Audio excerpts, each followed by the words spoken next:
Bruce Lee gave us so much. He told us to empty our minds. He gave us fights like this screaming, the 1-inch punch, 2-finger push-ups, and honestly, the whole foundation of modern MMA. See, Bruce Lee was the first real mixed martial artist.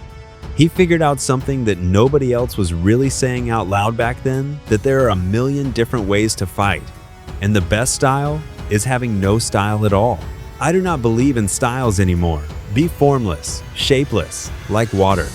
And that idea right there, that eventually became mixed martial arts. But here's the crazy part.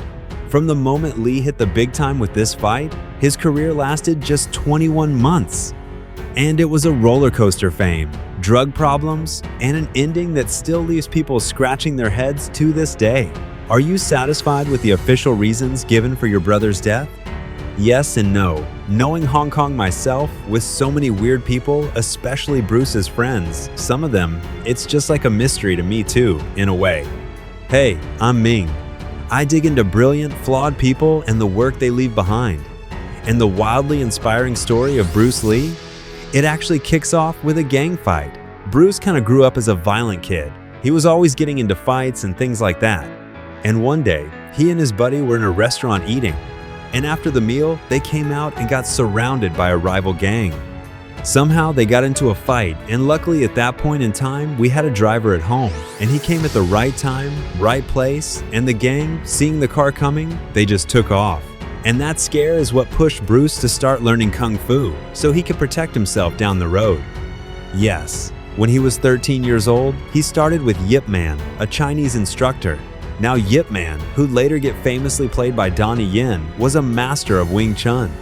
And Wing Chun is all about guarding the center line, that straight shot between you and your opponent, and then attacking right along it. The movements are short, quick, and they react to whatever the other guy's doing.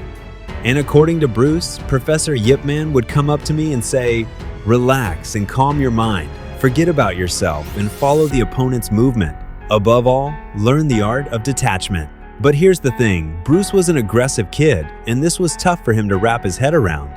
I gave up and went sailing alone in a junk. On the sea, I thought about my past training and got mad at myself and punched the water. And then a thought suddenly struck me.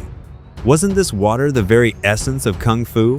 Water is the softest substance in the world, and yet it can penetrate the hardest rock. You can't grab hold of it, you can't punch it and hurt it.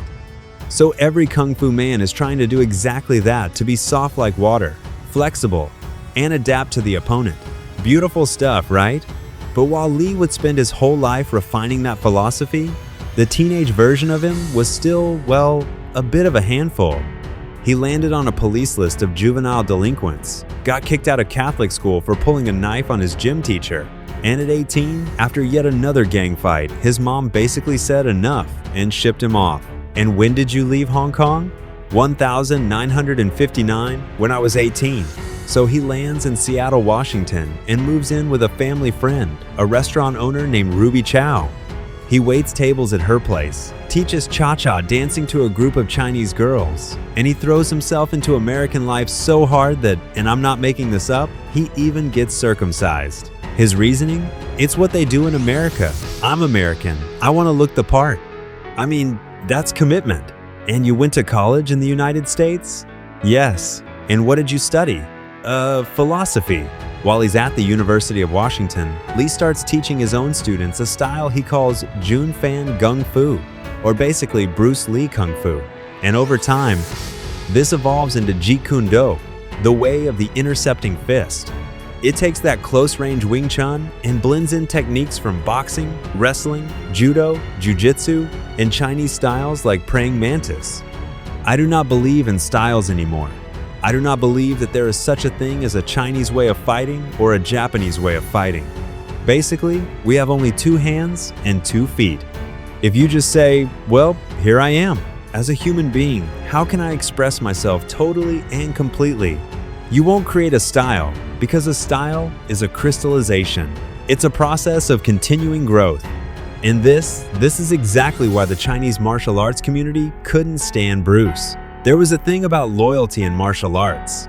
A lot of Kung Fu practitioners, they don't want you practicing karate. They only want you going to a Kung Fu place. What Bruce Lee said was, use everything that's useful. In that philosophy, it's basically the blueprint for MMA. Bruce Lee was the first true mixed martial artist because he was the first real guru shouting it from the mountaintops. Use everything that's useful from every style and put it together. But that was really frowned upon back then. People would come after you. If you disrespected Kung Fu, you were disrespecting their art, which was literally like a religion to them. And it got even worse because Lee started taking in white students and black students, like James DeMille. My experience with Bruce was as a street fighter. It was a fight between two people, and whoever was standing would win. Well, Bruce, 135 pounds, against Jim DeMille, 225. Ed Hart, a 240 to 250 pound professional boxer who could kill you with either hand. Bruce could beat us all. And I don't mean it'd be a struggle, I mean he could beat us all. And we didn't have a chance. I tried to hit him. I tried to knock him out. We tried to hurt this kid because he was always embarrassing us in demonstrations and just in general. According to Amy Sambo, Lee's college girlfriend, he had a pure gift for movement. She writes, I'm horribly addicted to talent, and Bruce was a kinetic genius. But here's a twist. When Bruce asked Amy to marry him, she said no. And that's when Bruce met someone else. Have you ever been married? Are you married? Oh yes. I've got 2 kids. What is your wife's name? Linda. Linda. Is she Chinese or American? American. Now, I'll be straight with you. Once Bruce hit superstardom, his loyalty to Linda doesn't exactly hold up. But we'll get there. Because right now, his fame is just starting to snowball. In 1964, Lee opens up a Junfan Gung Fu school in Oakland. He takes on a student named Bob Baker, a guy he'd later cast in Fist of Fury, and who, as you'll see, ends up becoming Lee's drug dealer. Yeah, hold that thought. But in these early days, Bruce and Bob head down to the Long Beach International Karate Championships. And using Bob as his volunteer, Bruce shows off his 1-inch punch. Then his 2-finger push-ups. Then, in another demo, some Wing Chun-style chain hand drills. And all of it catches the eye of one very important guy in the crowd. So I gave a demonstration, and at that time William Dozier was the producer and saw it. So he signed me up, and I got cast as Kato. So Bruce lands the role of Kato in the Green Hornet. And if you watch clips like this one, Bell, you'll notice the fights feel a little stiff, a little held back. Still, the show does well. So well that Bruce and the Green Hornet get pulled into 3 Batman crossover episodes, including one where Bruce straight up beats up Robin. And look, Bruce's kicks were incredible. His English, though, not quite there yet. When I first arrived in the United States, and I look at a Caucasian, I really would not know whether he's putting me on or whether he's really angry because we have a different way of reacting to it. See, those are the difficult things. And because of that, Lee's lines usually got kept short, mostly used to tee up the Green Hornet's plot. I have a feeling Batman and Robin are going to be on our tails tonight, making our task that much trickier. How so? Well, to the world at large, they're known as the Caped Crusaders, fearless crime fighters.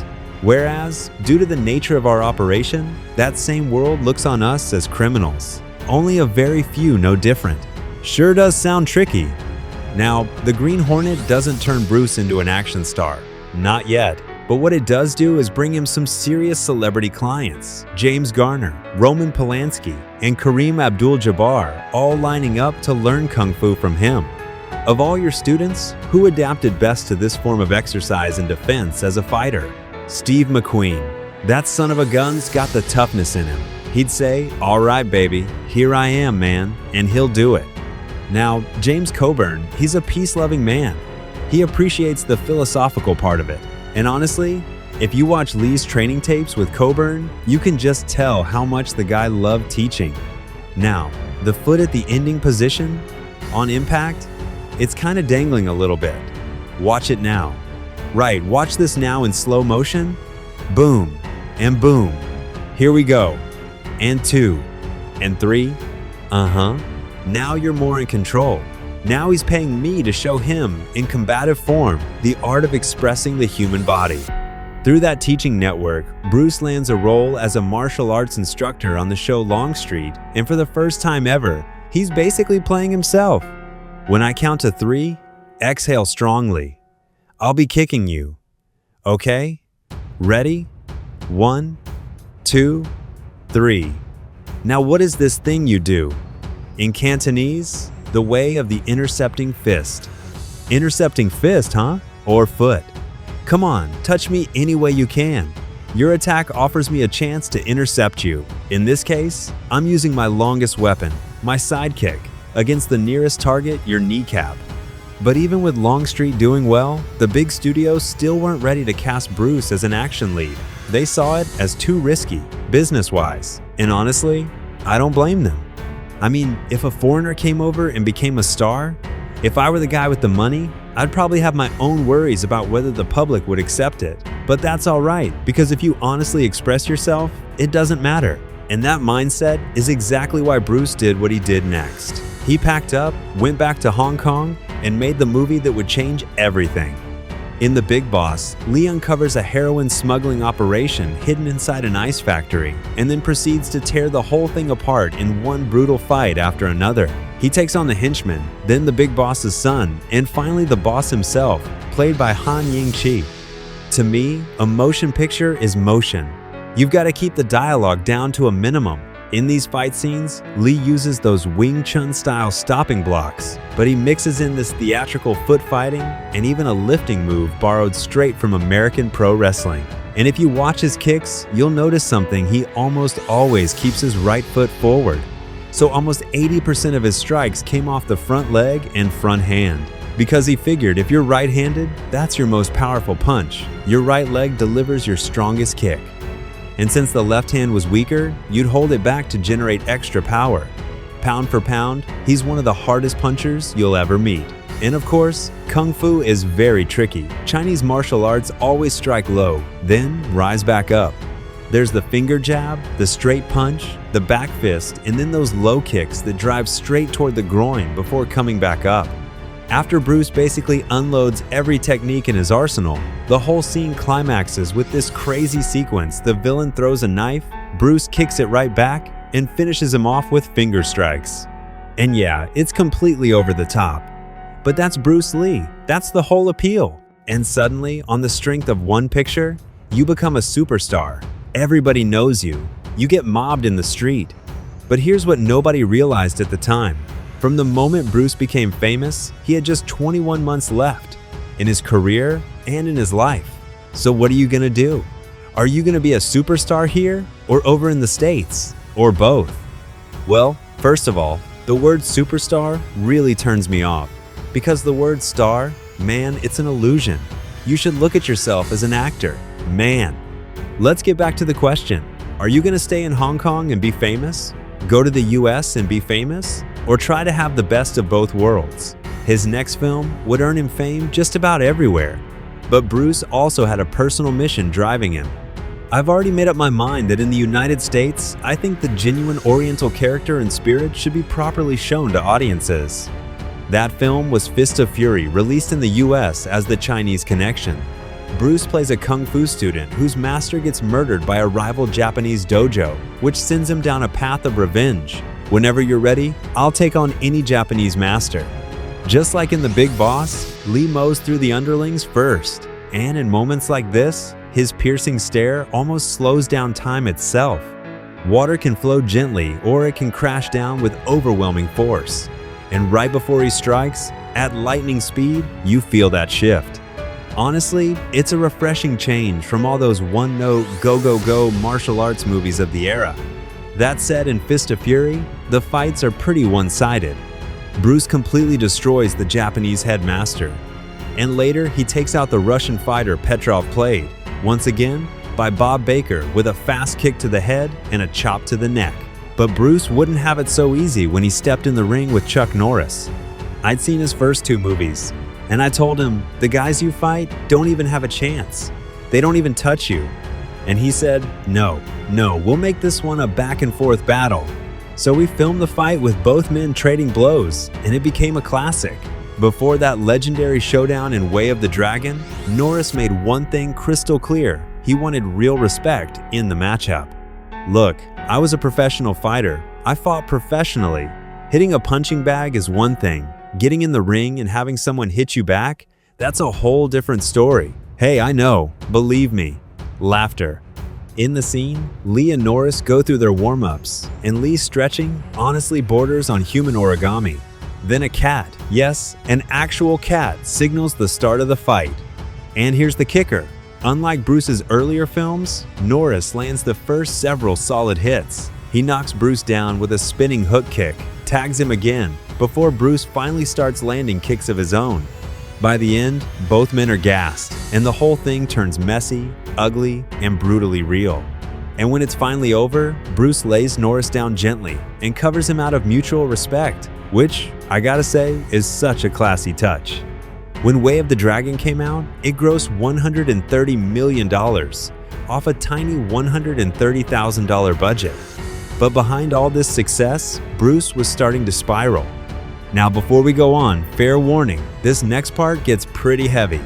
But I promise the video lands on a more uplifting note by the end, so hit subscribe if you want more stories like this. Your father warned you about the harsh realities of show business. Have you run into them, Robert? Of course. Let me put it this way honestly, I'm not as flawed as some of them, but I'd never claim to be a saint either. In 2021, Bob Baker's daughter put her father's personal belongings up for auction. And among them were over 40 letters that Bruce had written to Bob, letters that sold for a combined $462,000. And that documented Lee's repeated requests for drugs. One letter quietly asked for hashish and Coca-Cola, with instructions telling Bob to ship the package discreetly and make sure it's good quality. But by late 1972, the request got a lot more blunt. He asked for 1 Coke, 2 tabs of acid, and 3 portions of hash or marijuana. In another note, he writes that he's extremely high, but still working on developing his next character. Some cocaine would help me shape the performance I want to create. In that upcoming project, Enter the Dragon, Bruce's first English language feature. The very first co-production between a Hong Kong studio and a Hollywood studio. But by the time filming started, Bruce was in rough shape physically and mentally. I have to work every day. Don't push me too hard right now. The very first scene we shot was the one in his bedroom, where Anna Capri brings in dozens of young women for him to choose from. We picked that scene first because it required almost no movement from him. He didn't have to exert himself at all, and yet he was completely worn out. If you look closely at the footage, you can actually see his mouth trembling. He was just overwhelmed with anxiety. Once they moved on to the fight sequences, Bruce started looking more like himself again. He sparred with Sammo Hung wearing open-finger training gloves. And here's a wild detail. Lee originally wanted every fight scene to be full contact. If you watch the behind-the-scenes footage, you can see him landing real, full power strikes. Like this kick to Bob's upper chest, this groin kick even clearer in slow motion. And finally, this powerful side kick that actually cracked one of Bob's ribs and injured the arms of 2 background extras that Bob crashed into after taking the blow. The kicker? That exact take wasn't even the one they used in the final film. And the one they did use? Also full contact, screaming. Aside from those incidents, the shoot wrapped without any serious lasting injuries. But later on, while re-recording some voiceover dialogue at Golden Harvest Studio, Bruce suddenly collapsed. He was rushed to the hospital and diagnosed with cerebral edema, severe brain swelling. Afterward, Bruce admitted he'd smoked Nepalese hashish right before collapsing, and this time, he recovered. But the next time, he wouldn't be so lucky. It's 7 p.m. on the 20th of July, 1973. Bruce is with producer Raymond Chow at the apartment of Betty Ting Pei, an actress starring in Hong Kong TV dramas and Bruce's current mistress. Before her, he'd had relationships with his Way of the Dragon co-star Nora Miao, German actress Thordis Brandt, and former ballerina Sharon Farrell. According to the official account, Bruce was working at Betty's place that night. He was going over details for his next unfinished film, Game of Death, when he suddenly developed a splitting headache. Betty gave him a painkiller called Equagesic, and Bruce laid down to rest. Shortly after, Raymond Chow left to have dinner with George Lazenby, fully expecting Bruce to join them later. But the hours ticked by, and Bruce never showed. So Chow headed back to Betty's apartment and found Bruce completely unresponsive. At 10 p.m., Betty called her personal doctor.